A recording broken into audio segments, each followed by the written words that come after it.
20 दिवसांच्या गावरान कोंबडीच्या पिल्लांचे व्यवस्थापन.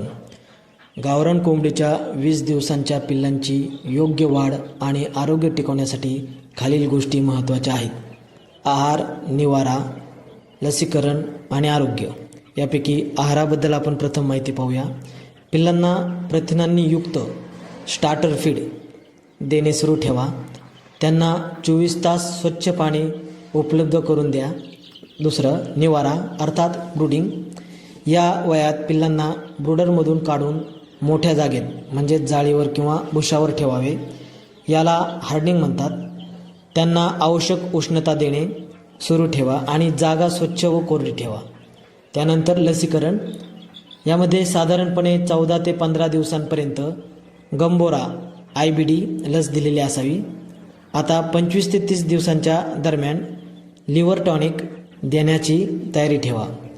लसीकरण नंतर ताण कमी करण्यासाठी जीवनसत्वे द्या. आणि सर्वात महत्त्वाचं म्हणजे आरोग्य. पिल्लांवर लक्ष ठेवा. आजारी पिल्लांना निरोगी पिल्लांपासून त्वरित वेगळे करा. इतर काळजी. कोंबड्या एकमेकांना इजा करू नयेत आणि खाद्य वाया जाऊ नये म्हणून चोच कापून घेणे आवश्यक असते. अधिक माहितीसाठी पशुवैद्यकीय तज्ज्ञांचा सल्ला घ्या. धन्यवाद.